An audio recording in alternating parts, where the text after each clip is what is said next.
Muy bien, compañeros, vamos a continuar con el tema anterior, ¿va? Que es el de la condición jurídica de los extranjeros.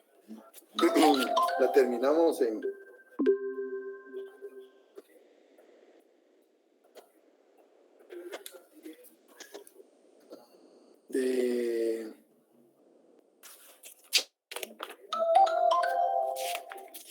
la condición jurídica de los extranjeros está contenida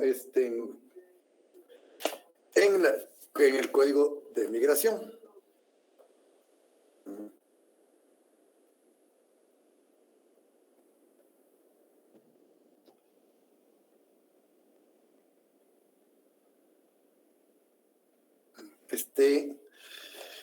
Habíamos hablado de qué regula el derecho migratorio guatemalteco. Libertad, ¿verdad? Pero ¿qué libertad? Libertad de locomoción, ¿verdad? Y de migración. Al momento de que a las personas está reconociendo pues esa libertad de entrar, permanecer, transitar y salir en el territorio nacional. Entonces, dice, el derecho migratorio guatemalteco regula la libertad de las personas de entrar, permanecer, transitar y salir del territorio nacional, de acuerdo con los derechos fundamentales de las personas reconocidos por la Constitución, la legislación nacional y los instrumentos internacionales. Como ven, es bastante amplio, ¿verdad? Entonces, fundamentalmente es esa libertad. Pero, ¿qué finalidad tiene el derecho? ¿Verdad?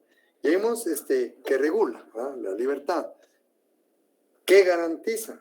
¿Verdad? ¿Qué finalidad tiene? Garantizar el derecho, ¿verdad? Que ese derecho de migrar. También, al igual que en el derecho laboral, en el aspecto migratorio, ¿verdad? En este campo migratorio, existe también el principio de indubio pro migrante, digámosle así, de indubio pro migrante, ¿verdad? Porque en el artículo 58 dice, interpretación. Las normas migratorias se interpretarán en favor de los derechos de las personas migrantes, ¿verdad? Al igual que ¿se acuerdan lo que se refería al aspecto laboral, ¿verdad? Al aspecto laboral.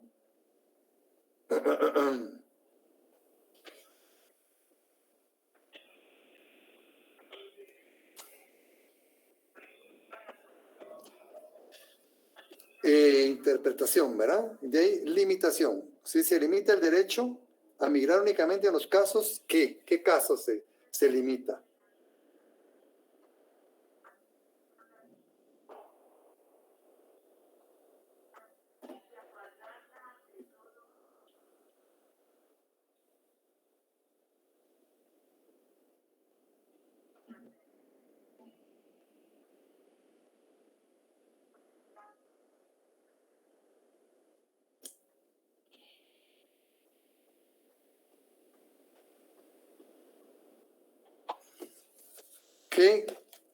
O sea, no existe una disposición incondicional o una obligación absoluta de permitir el ingreso de las personas.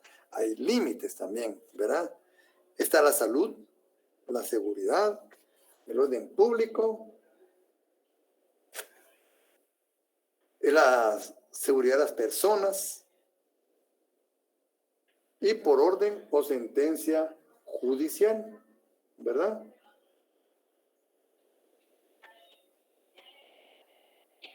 Es decir, pues que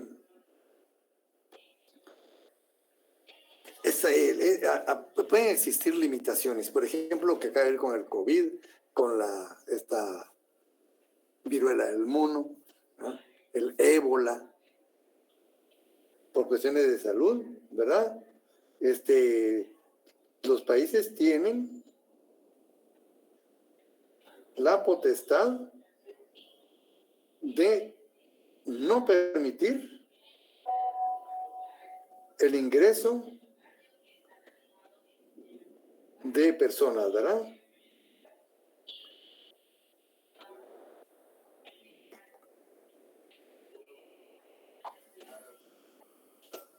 salud, ¿no? Orden público, ¿se acuerdan? Una persona que se hacía llamar el anticristo, ¿no? Claro, es discutible, ¿verdad? Pero Guatemala lo hizo por cuestiones posiblemente de orden público, ¿verdad? No permitió la entrada de este personaje.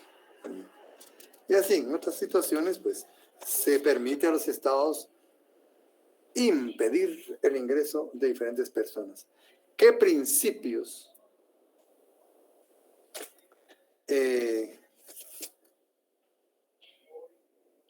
rigen la actuación del Instituto Guatemalteco de Migración?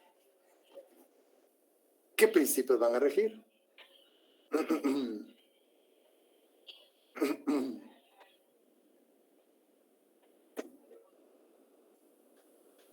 Los principios de legalidad, integridad, probidad, no discriminación, debida diligencia, protección de las personas,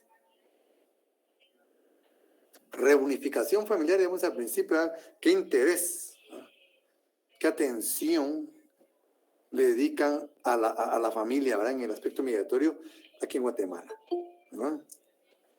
Es uno de los puntos importantes, ¿verdad?, del principio de este código.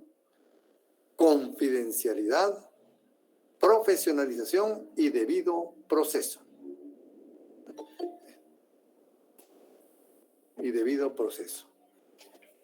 Obligaciones y prohibiciones de las personas migrantes. Para que las personas guatemaltecas puedan viajar al extranjero es necesario tener pasaporte guatemalteco. Miren, hasta nosotros tenemos obligaciones migratorias aquí en el Código de Migración. O sea, no es solo para extranjeros, también para nosotros. Aquí, toda persona guatemalteca puede viajar al extranjero. Y es necesario tener pasaporte guatemalteco, vigente, etcétera, o documentos de identidad de acuerdo a lo solicitado por el estado de destino y los acuerdos de Guatemala para con ese estado, ¿verdad? Constituciones muy especiales. 2. En caso de niños, niñas y adolescentes, para viajar solos o en compañía de un tercero, deben portar la autorización escrita de ambos padres. Autorización escrita de ambos padres. Ese tema de la autorización es complicado, ¿verdad ustedes? Es complicado porque involucra a veces a los notarios.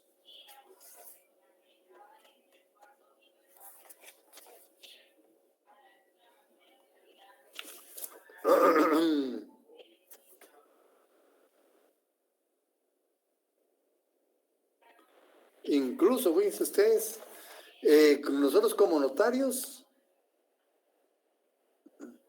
podemos incurrir en responsabilidades.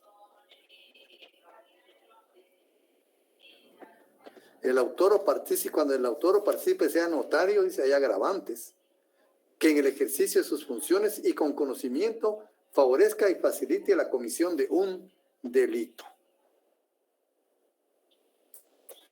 Fíjense. Ahí, ustedes, en las autorizaciones, va para que salgan menores. Eso es muy complicado. Yo les recomiendo que algún día les digo a esas oficinas tengan mucho cuidado. Mucho cuidado. Porque acuérdense que hay tráfico de menores. Y se ve uno involucrado ahí, pierde uno ustedes. Muchas cosas. Hasta libras de peso ustedes. Entonces también, de acuerdo al país donde se dirija, debe cumplir con los requisitos que las autoridades migratorias le requieran en ese país, ¿verdad? Ahí habría como concurrencia, ¿verdad?, de leyes, las de aquí y las de allá, ¿verdad?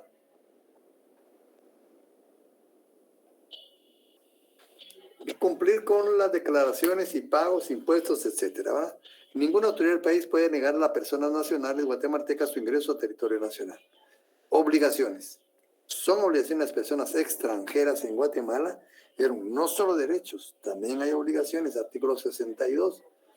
Respetar la Constitución de la República, las leyes vigentes del país, ¿verdad? O sea, todas las leyes, incluyendo la Constitución principalmente, ¿verdad? Tienen que respetarla. Y las distintas cosmovisiones e identidades culturales y religiosas que conviven en el territorio nacional, en consonancia por ser un país multiétnico, plurilingüe y multicultural. ¿Verdad? Esto también pues es importante, ¿verdad? Nuestro folclore y todo no es una cuestión así por así, merece respeto, ¿no?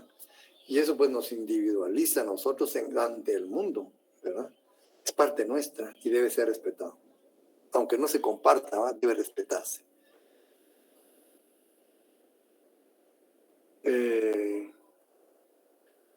Ingreso de personas extranjeras a Guatemala. Y ahí también hay impedimentos para el ingreso. Pero hay 5 clases de ingreso. Vamos a hablar de, como quien dice, 5 ingresos, ¿verdad? 5 ingresos, 5 clases de ingresos. Existe el ingreso ordinario en el artículo 65. Existe también el ingreso de centroamericanos. ¿Sí? Es otro, ¿vale?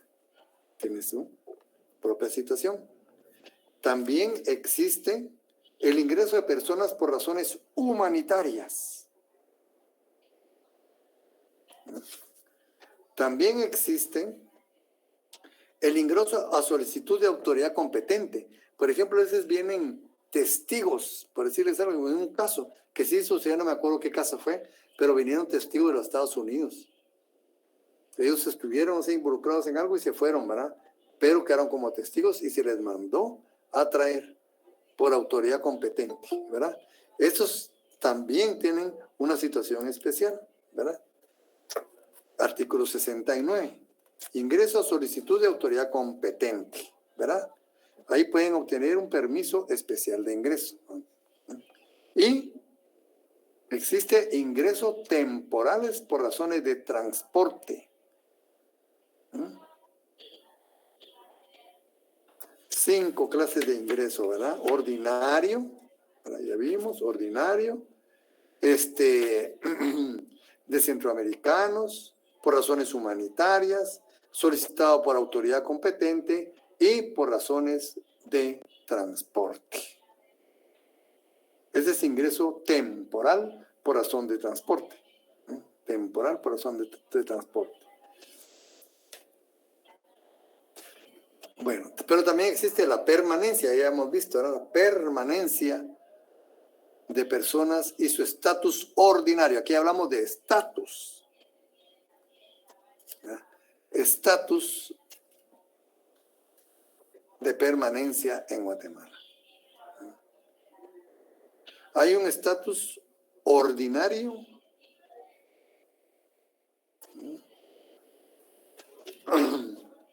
un extraordinario y un especial. Son 3, ¿verdad?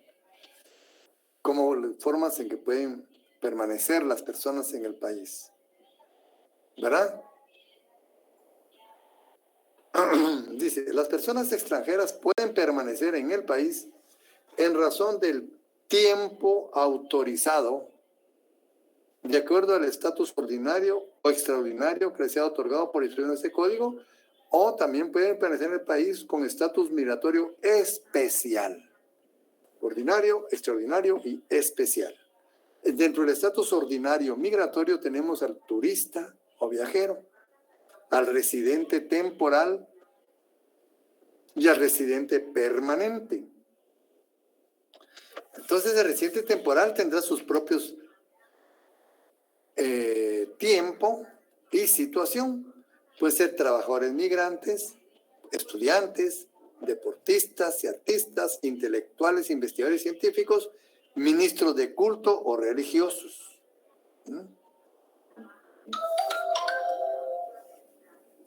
Y los residentes permanentes también, ¿verdad? Para los nacidos en país centroamericano y para los rentistas o pensionados. Aquí estamos ya hablando de los artículos 73 en adelante.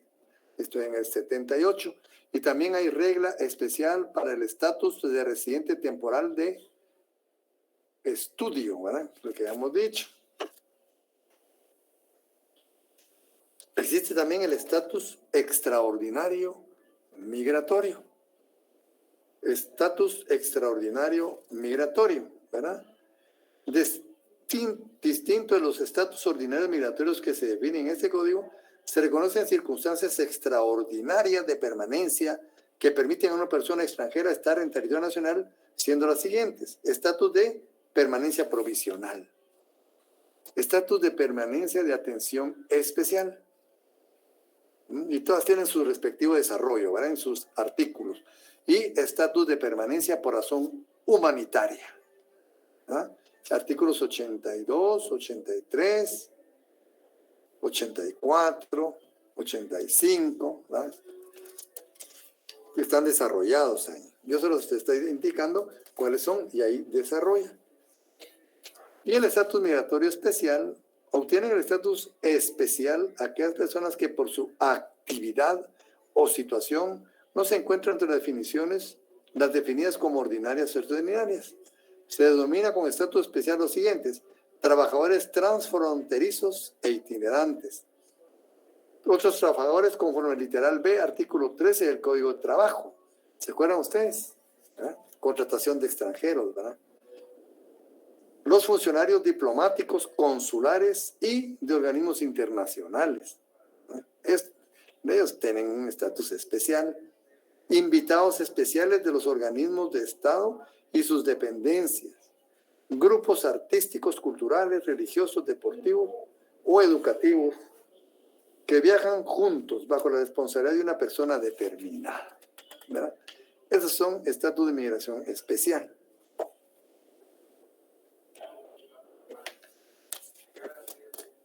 Bueno, entonces ya tenemos ingreso, permanencia y ahora vamos con egreso en el artículo 88.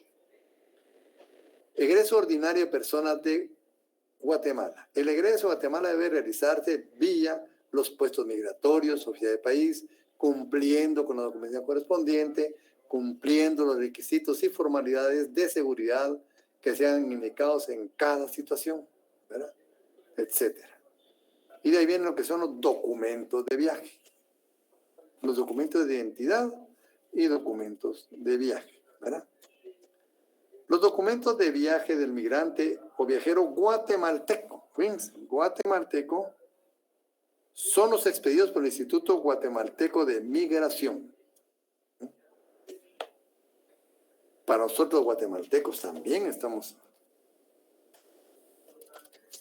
para que puedan migrar o viajar de acuerdo a los estatutos migratorios reconocidos internacionalmente.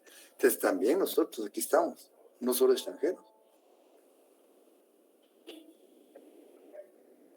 Son también documentos de viaje del migrante o viajero, aquellos expedidos por las autoridades migratorias de otros países para sus nacionales y que estos puedan ingresar, penetrar, ingresar y egresar de Guatemala conforme al derecho migratorio vigente del país. Entonces, ven, en estos hay dos documentos de viaje para guatemaltecos y para los extranjeros. Para guatemaltecos, los que esté expedido por el Instituto Guatemalteco de Migración. Para los extranjeros, los que les expidan sus autoridades correspondientes, ¿verdad? Ahí se respeta el principio locus regit actum. Debemos respetar lo que expidan estas autoridades de otro país. Pero dice al final, el documento de identidad de los guatemaltecos en el extranjero es el pasaporte. Artículo 90, párrafo final. Ese es el documento que nos van a expedir a nosotros. Pasaporte. Bueno, y después viene obtención del pasaporte, clases de pasaporte, ordinarios, oficiales, diplomáticos. Hay también documentos especiales de viaje, que no son pasaportes, pero, por ejemplo, para los refugiados, ¿verdad? Será emitido a las personas refugiadas reconocidas por el Estado de Guatemala, de acuerdo a la sanción del presente código, y a los convenios. En el documento especial de viaje se debe indicar que no son nacionales, ¿verdad? O sea, Guatemala le puede expedir. ¿Qué documento le expide Guatemala a un refugiado para que pueda salir de Guatemala? No le extiende pasaporte, es un documento especial de viaje, ¿verdad? Sí, María Mercedes.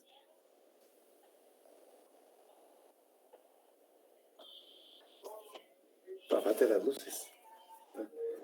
María Mercedes.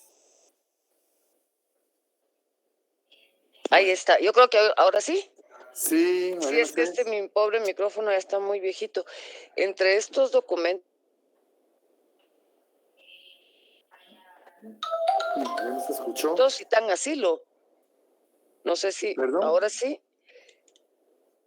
Que si entre estos documentos se cuentan también los salvoconductos que extienden las embajadas a las personas que solicitan asilo.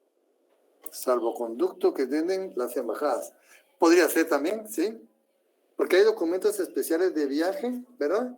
Y sí, dice el artículo 104, documentos de viaje para asilados o refugiados o refugio o por personas humanitarias.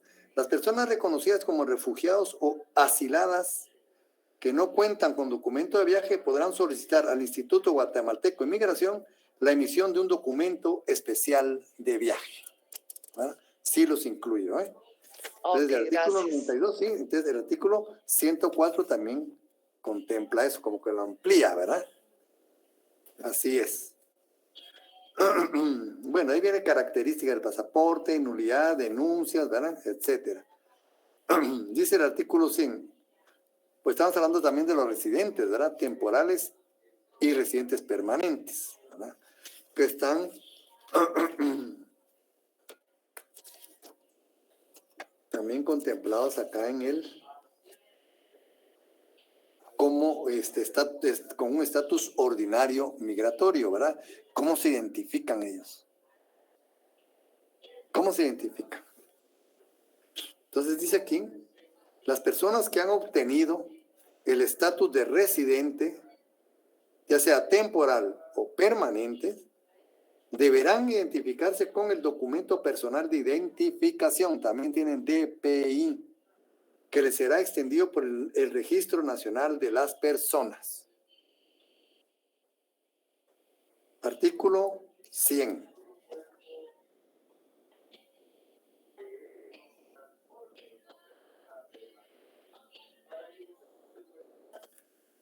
Dice el artículo 101, en el caso de las personas con estatus de permanencia provisional, sus pasaportes serán el documento de identidad.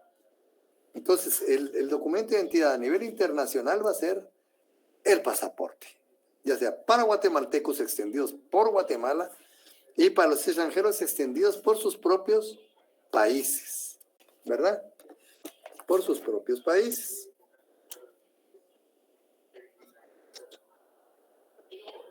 También ellos con su documento. Identidad de las personas con estatus migratorio especial. Este es extraordinario, ¿verdad? Ahora, con especial, dice, como regla general rige la existencia del pasaporte, ¿verdad? Como regla general. Para el caso de los trabajadores fronterizos, ya es un caso especial, ¿verdad? Con un estatus migratorio especial, se emitirá una tarjeta de visitante ordinario, transfronterizo. Aquí ya no es el pasaporte, ya no es el documento especial de viaje, sino es una tarjeta de visitante ordinario transfronterizo. ¿Se dan cuenta cuántos documentos de viaje hay, verdad? Pasaporte, tenemos documento especial de viaje, tarjeta de visitante ordinario transfronterizo. Y la visa.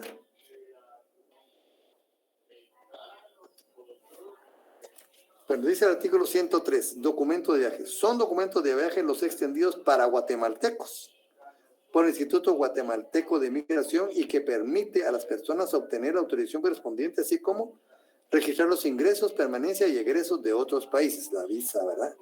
También son los documentos de viaje los extendidos por autoridades migratorias de otros países y que le permiten a los nacionales de ese país registrar la autorización, ingreso, permanencia, ¿verdad? Volvemos a lo mismo, ¿verdad? Ese va a ser el pasaporte, pero extendido por otro país y de ser respetado acá. Y aquí ya vimos lo que me preguntó la compañera para asilados y refugiados, ¿verdad? El documento especial de viaje en el artículo 104. Ahora, la visa. La visa es un documento de viaje.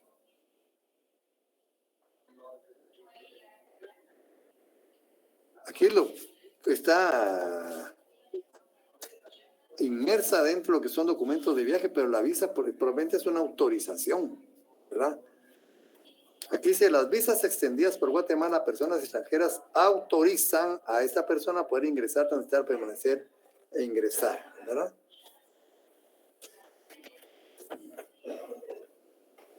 Y entonces llegamos a lo que es el sistema y políticas migratorias. Sistema migratorio y políticas migratorias no son lo mismo. Y cuentan con sus propios principios cada uno. Sistema migratorio, dice aquí, y lo define de una vez, el artículo 112 del Código Migratorio, Código de Migración. Se crea el sistema migratorio guatemalteco como el conjunto de instituciones, eso es lo importante. Son las instituciones, todas esas instituciones, ahí vamos a ver cuáles son. Esta es la palabra clave, ¿verdad? Instituciones establecidas que velan por el migrante y la regulación apropiada y efectiva del ingreso, salida de guatemaltecos y extranjeros. Nosotros también estamos regidos por el sistema migratorio guatemalteco, que consta de instituciones, un conjunto de instituciones, ¿verdad? El sistema migratorio guatemalteco actuará con debida diligencia en todas sus actuaciones, observando los siguientes principios: oficiosidad, oportunidad, independencia e imparcialidad y transparencia. Transparencia. 4 principios. ¿Cómo se conforma el sistema? El sistema migratorio guatemalteco se conforma por la autoridad migratoria, pero eso todavía tiene más, fíjense ustedes, abre más todavía. Aquí se miran solo 3, pero a ver cómo se amplía esto, ¿verdad? Dentro de estos ya hay muchos funcionarios, instituciones, dependencias, ¿verdad? El sistema migratorio guatemalteco se conforma por la Autoridad Migratoria Nacional, el Instituto Guatemalteco de Migración y el Consejo Nacional de Atención al Migrante de Guatemala. Así se conforma, ¿va? 3 instituciones básicas. Las entidades que conforman el sistema migratorio guatemalteco son entidades, le ponen ellos, ¿va?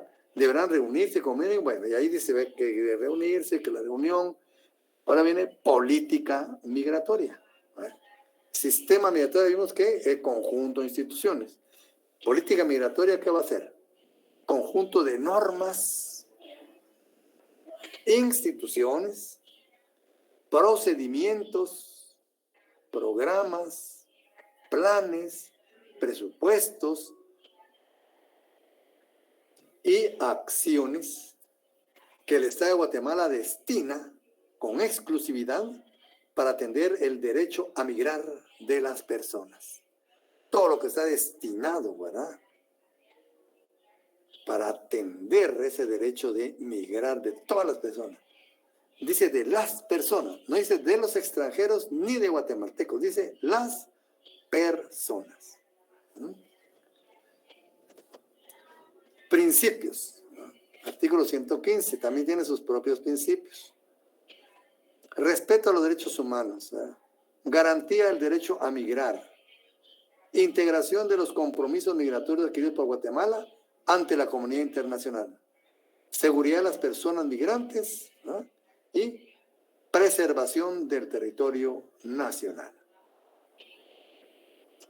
Entonces de ahí crean la Autoridad Migratoria Nacional en el artículo 116.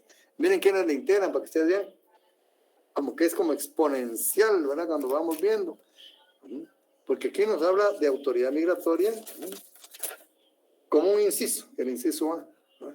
Pero miren quiénes que la conforman. Vicepresidente de la República, ministro de Relaciones Exteriores, ministro de Desarrollo Social, ministro de Trabajo y Previsión Social, ministro de Gobernación, director del Instituto Guatemalteco de Migración, secretario ejecutivo del Consejo Nacional de Atención al Migrante de Guatemala. Grandísimo, ¿verdad? Ustedes de alto nivel, ¿verdad? Es un cuerpo colegiado, ¿verdad?, de alto nivel, muy alto nivel. El vicepresidente de la República es quien tiene a su cargo la dirección de la Autoridad Migratoria Nacional, ¿verdad? Y ahí tiene el secretario, etcétera. Funciones, de ahí vienen las funciones, ¿verdad?, artículo 118. Posiblemente viene el Instituto Guatemalteco de Migración. Se crea el Instituto Guatemalteco de Migración como una dependencia descentralizada del organismo ejecutivo. El Instituto Guatemalteco de Migración tiene competencia exclusiva para la ejecución de la política migratoria, la administración directa e indirecta de las disposiciones estatales orientadas a la gestión del derecho a migrar, la ejecución presupuestaria, que va a tener un amplio campo de acción, ¿verdad?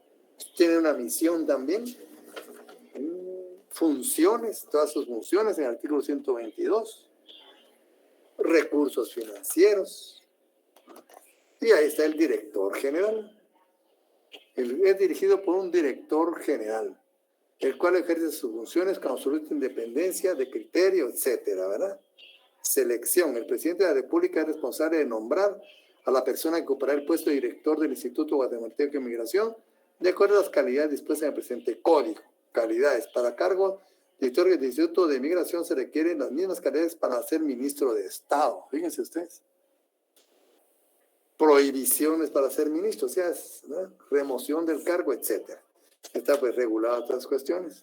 Funciones generales, ¿no?, del director, subdirector general, subdirecciones en el artículo 136, y estructura, ¿verdad?, sustantiva y operativa. Y es que es grande, ¿verdad? Empieza con 5 subdirecciones, ¿verdad?, y la estructura de apoyo, otras 5 subdirecciones, y estructura administrativa, 4 subdirecciones más. ¿Se dan cuenta? Así es como van creciendo las instituciones, ¿verdad? Y tiene pues todo lo relacionado con esas subdirecciones, y llegamos hasta lo que órganos asesores de la dirección de comunicación social, estudios y políticas migratorias, y de estadística y archivos. Artículo 145 del Código de Migración. En el artículo 149, lo que se refiere a carrera migratoria, que es donde empieza el capítulo 6.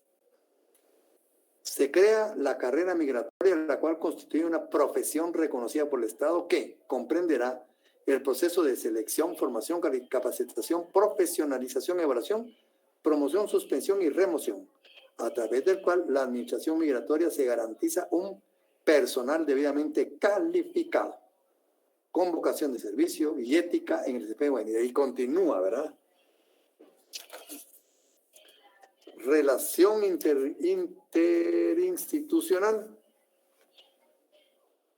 con la Comisión del Migrante, etcétera, ¿verdad? Con instancias internacionales, en el artículo 153.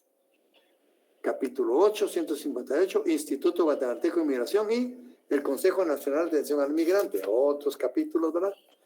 Consejo de Atención y Protección, título 9. Seguridad en puestos de migración, procedimiento de protección de los niños, niñas y adolescentes. Ese también es bastante grande. ¿Cómo se protegen? Esto en el artículo 169 y siguientes, ¿verdad? Es bastante amplio que refieran a niños y niñas, ¿verdad? Procedimiento para la protección y determinación del estatuto de refugiado. Hay un procedimiento, ¿verdad? Vemos que tienen hasta sus documentos.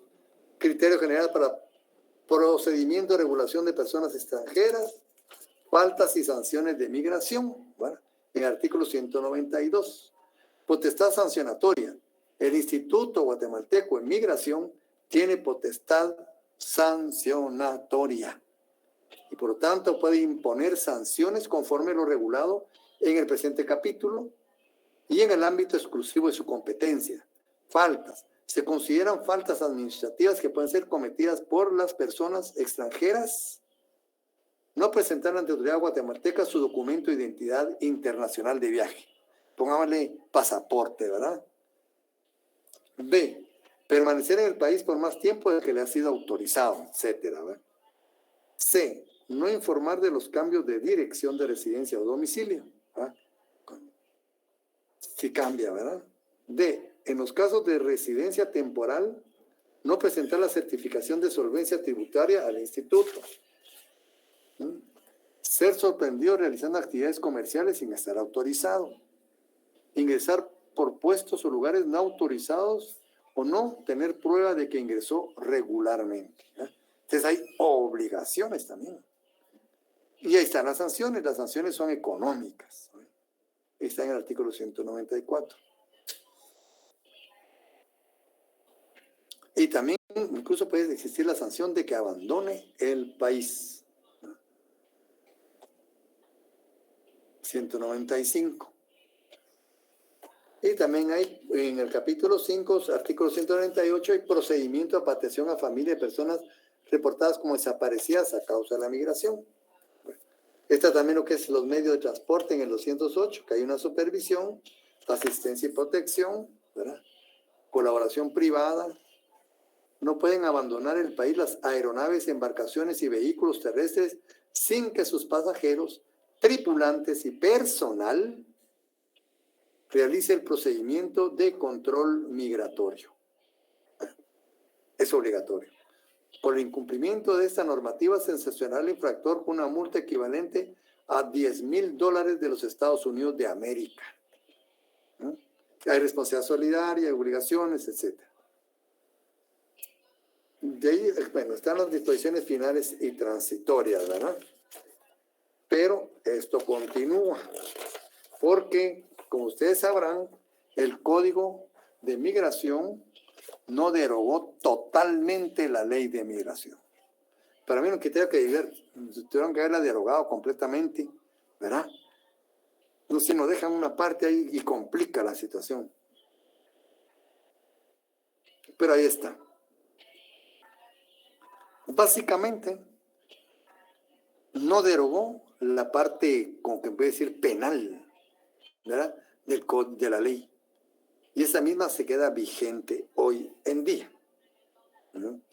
Y ahí tenemos diferentes delitos, ¿verdad?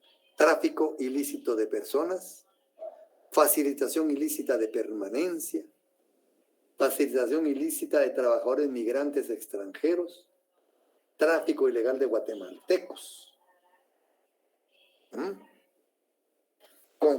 Puede haber concurso de delitos, tiene sus agravantes.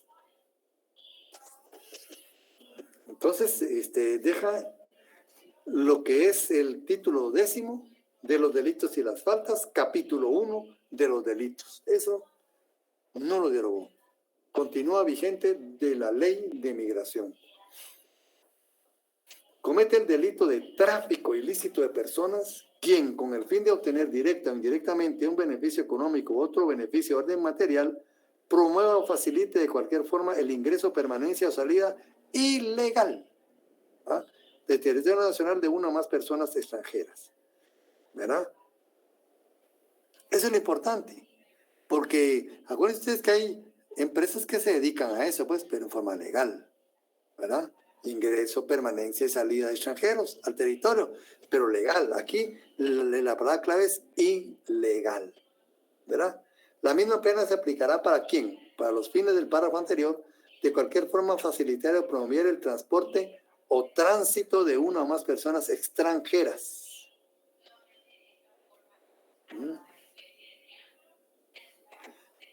Era ingreso, permanencia o salida, por ahí también tránsito, ¿verdad?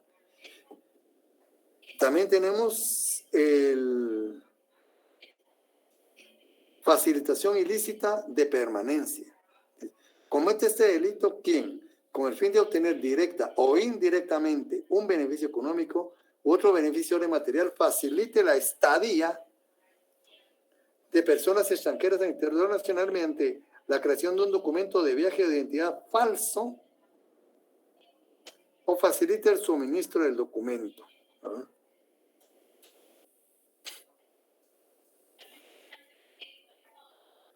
También tenemos otro artículo que queda vigente: facilitación ilícita de trabajadores migrantes extranjeros. Comete este delito quien o quienes, con el fin de obtener directa o indirectamente un beneficio económico que es beneficio de material, faciliten o favorezcan a entidades privadas que operen en el territorio nacional la contratación de personas migrantes extranjeras sin las autorizaciones correspondientes. Es decir, no está prohibiendo que personas extranjeras laboren. Lo que está prohibiendo es que se haga ilícitamente, ¿verdad?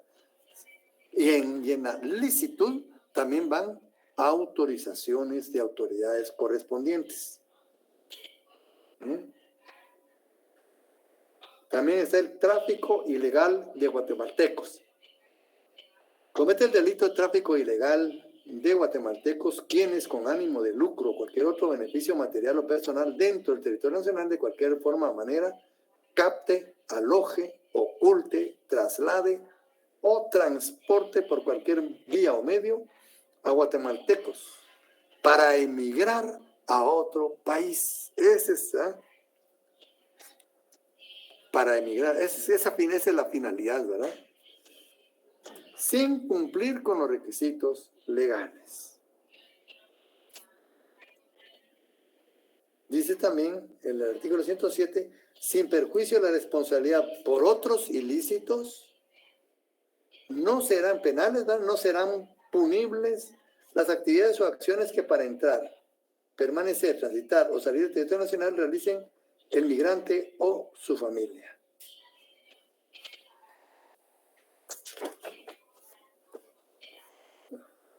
La pena prevista para el delito de tráfico ilegal de guatemaltecos será aumentada en 2/3 partes cuando haya agravantes, ¿verdad?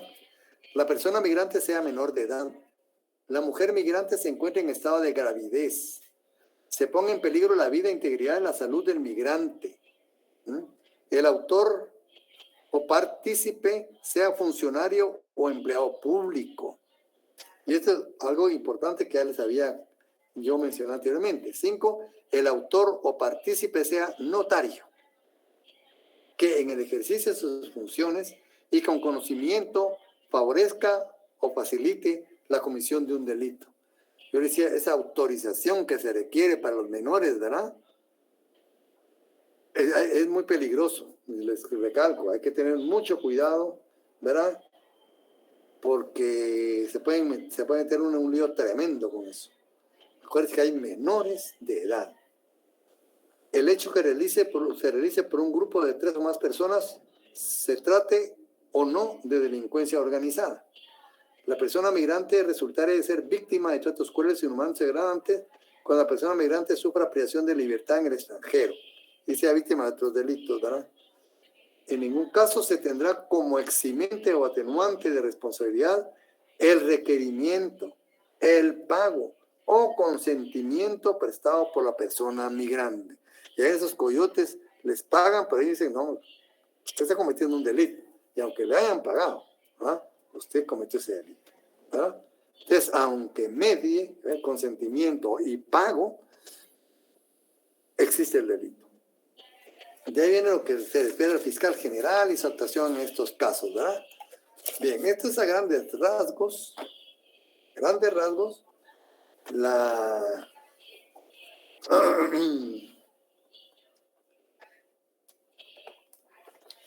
lo que se refiere a la condición jurídica de los extranjeros en atención a su estatus migratorio. Como ven, es bastante amplio, ¿verdad? Hay instituciones, hay políticas, ¿verdad?, que se ocupan de ello. Ahora vamos a empezar otra fase del curso. Ya vamos a entrar al derecho internacional privado, como quien dice, parte especial. Ya vimos todas las generalidades, ¿verdad? Todas las generalidades. Ahora vamos a ver la parte especial. Y vamos a empezar con el derecho civil internacional privado, ¿verdad? Y también está el derecho mercantil, el derecho penal, el derecho procesal, entre otros. Y como ustedes ven, este curso divide el derecho civil básicamente en 3 partes, ¿no? Lo que es la persona, el estatuto personal, ¿verdad?, y sus relaciones de familia. Posteriormente, continuamos con derechos reales, para terminar con obligaciones y contratos. Así se divide, pues, la enseñanza de este curso, para que tenga orden, ¿verdad? Entonces, empezaríamos aquí con el domicilio, ¿verdad? El domicilio, pues, es un tema muy importante en el derecho internacional privado. En primer lugar, porque es un punto de conexión muy importante, ¿verdad? ¿Por qué es un punto de conexión muy importante? Porque en algunos y en muchos países, ese punto de conexión del domicilio tiene relación directa con el estatuto personal, con el estado y capacidad de las personas. Pero cada país tiene su propia idea del domicilio, ¿verdad? Tiene su propia idea de domicilio, incluso sus propios requisitos, sus propios plazos, términos, ¿verdad? Tiempo, ¿no? Ese es el problema. No existe un domicilio jurídico universal. Cada estado, en atención a sus intereses, a su idiosincrasia, ¿verdad?, establece qué estadía considera un domicilio, porque ese estatus de domicilio otorga derechos y obligaciones, y eso es lo importante. Entonces, este punto de conexión es importante, ¿verdad? Dice el doctor Larios, en la actualidad, dice, es importante, es pues, el punto de conexión más aceptado para determinar el estado y la capacidad de las personas, ¿verdad? Todo el derecho de las personas descansa, dice, en gran medida sobre el domicilio. Y eso es cierto, ¿va ustedes? Muy cierto. Por eso es importante. 2, determina la jurisdicción. Cuando cuando nos demandan. Por eso, incluso, ¿verdad?, vemos para el nivel local, renuncia al fuero de su domicilio, ¿verdad? 3. Determina la ley que debe regular las relaciones jurídicas internacionales entre personas, ¿verdad? Y se recurre al domicilio cuando hay conflicto de nacionalidad. En ausencia de nacionalidad, que el domicilio. El domicilio. Entonces, es importante, pues, esta cuestión, ¿verdad? Pero también existe lo que es residencia, ¿verdad ustedes? Habitación, ¿verdad? Vamos a dirigirme ahora apoyarme en el doctor Gonzalo Ortiz Martín. Fue catedrático de ese curso en la Universidad de Costa Rica, ¿verdad?, en la Facultad de Derecho, hace años, ¿verdad? Pero una persona muy calificada, tiene unos libros muy bonitos. A mi suerte me llegaron unos a mis manos, ¿verdad? Y que es una persona, pues, que sabe, ¿verdad? Domina mucho el curso. Y eso escribe sobre el domicilio, ¿verdad?, en el derecho internacional privado. Dice, la palabra residencia viene del latín re, que quiere decir repetición, insistencia, ¿verdad? Y sede, que es sentarse. Residencia, ¿verdad? Residencia, ¿verdad? Repetición, insistencia y sentarse, ¿verdad? Lo que significa que es el lugar donde con mayor frecuencia se encuentra una persona. Teniendo el concepto tal importancia que cuando no existen otros elementos para fijar jurídicamente el sitio donde se está, es que eso es lo importante, que nosotros tengamos un sitio donde se nos pueda afectar jurídicamente. Pero, si no existen otros elementos para fijar ese sitio, se dice que este será el lugar donde la persona tenga su residencia. O sea, es importante, no hay que tener importancia. Pero también existe el término habitación. Proviene también del latín habeo, que es habitar. Este es un hecho material, ¿verdad? Ahí está, ahí se encuentra, ¿verdad? De carácter accidental de la persona con relación a una determinada localidad, pudiendo en ocasiones ser fijo, en otras no, ¿verdad? En otras no, puede uno estar, ahí está, habitando, ¿verdad? En la residencia se incluye la habitación, aunque esta por sí sola no contiene el concepto de residir, la habitación no, ¿verdad? Porque habitar puede serlo en una casa de campo, un hotel de la localidad, donde se tengan negocios, una breve estancia en un espectáculo público, etc. Ese es habitar. Pero también existe otro término, domicilio. Domicilio.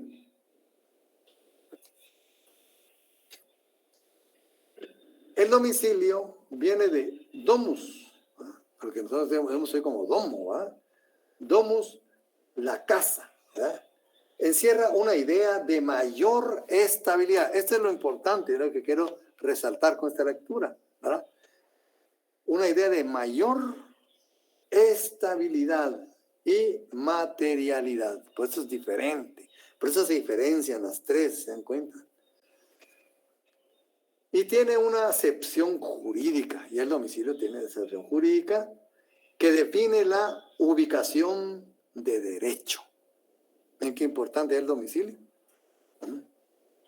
Que define la ubicación de derecho legal de la persona para contratar y responder de toda su actuación jurídica. Ahí, ¿verdad?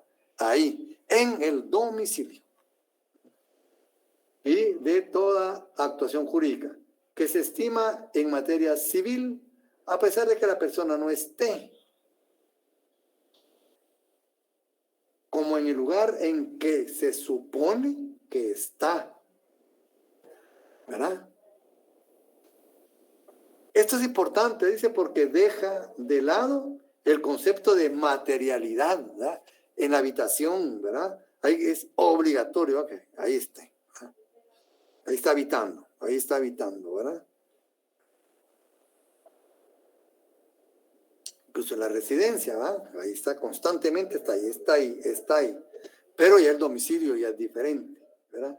Ya abandona un poco esa materialidad, ¿verdad? Para dar campo a una relación abstracta entre la localidad y el mandato de la ley.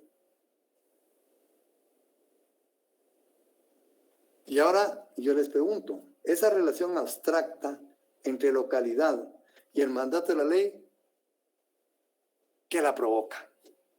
¿Por qué en el domicilio sí se permite esa relación abstracta? O sea, que esté o se supone que deba estar. ¿Por qué? Algo importante. Este lo da el elemento intencional, volitivo. Esa es la gran diferencia del domicilio, ¿verdad?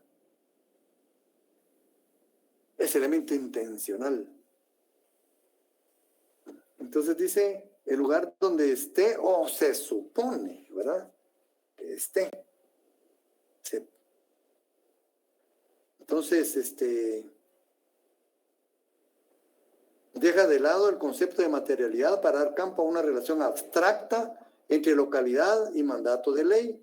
Y por ello se ha tratado de resumirlo diciendo que el domicilio es la residencia en un lugar determinado con la intención real o presunta de permanecer en él, pudiendo ser de origen o de elección.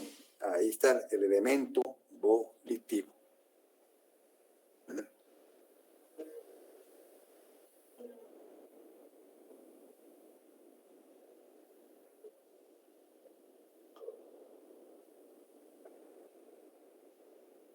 Los romanos consideraban como elementos principales el lugar donde el hombre estableció su hogar doméstico y constituyó el centro primordial de sus intereses.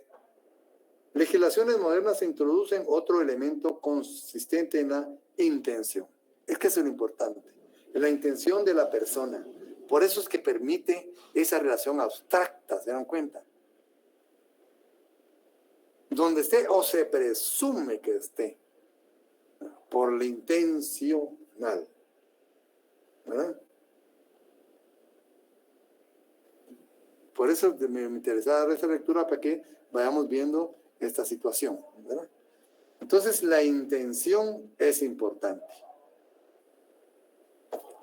¿Y qué dice nuestra ley al respecto? ¿Será que tiene esos elementos? Dice, el domicilio se constituye voluntariamente por la residencia. Bueno, está en domicilio, recién no está diciendo domicilio es sinónimo de residencia, no. El domicilio se constituye voluntariamente por la residencia en un lugar. ¿No?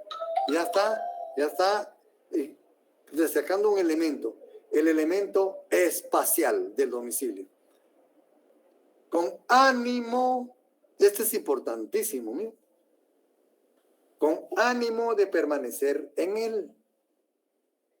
El elemento intencional, el elemento que había dicho aquí el doctor, pues reciente, intención, esa intención, ¿verdad? Con el ánimo, eso es lo importante, de permanecer en él. Se presume el ánimo, aquí la palabra dice, ¿cuándo presumimos que hay ánimo de permanecer en él? Por la residencia continua durante un año en el lugar, temporal. Los tres elementos del domicilio, el espacial, el volitivo y el temporal.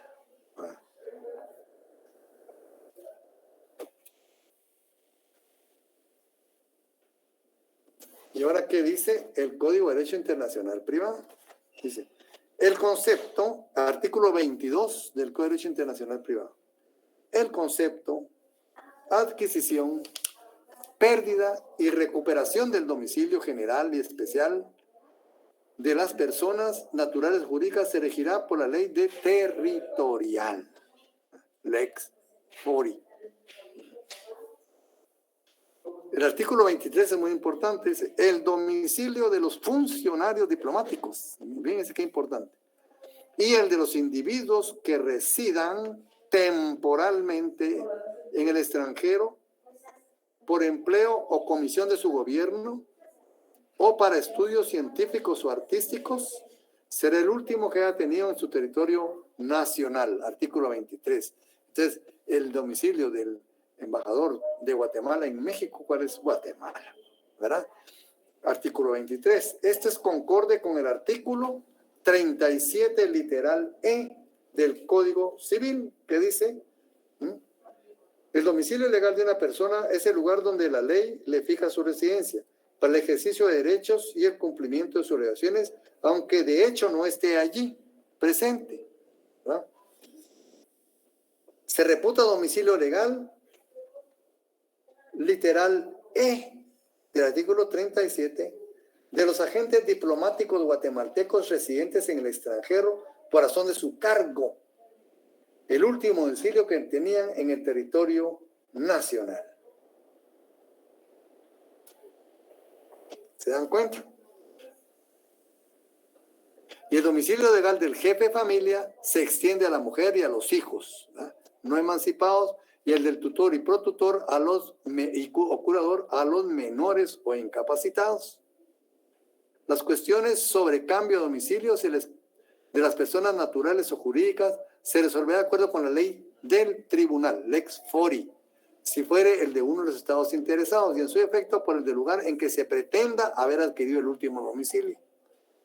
Y el 26, para las personas que no tengan domicilio, se entenderá como tal el de su residencia, esa es la importancia de la residencia, o en donde se encuentre. Siempre tendrá, ¿verdad?, que responder. Bien, compañeros. Entonces, yo para la próxima clase quiero que me estudien lo siguiente. Lo que es la ausencia, ¿verdad?, en el libro del doctor Larios, y me lean la parte de la ausencia en el Código de Derecho Internacional Privado, que empieza en el artículo 78. ¿Verdad? Entonces, con esto damos por finalizada la clase de hoy, jóvenes. Si tienen alguna duda. Si no, pues ha sido un placer estar con ustedes. Y primero Dios, nos vemos el viernes, ¿verdad? El viernes. Bueno, con su permiso, jóvenes. ¿Sí? Feliz noche, licenciado, Bueno, gracias. Feliz noche, buenas noches, jóvenes, con el permiso de ustedes.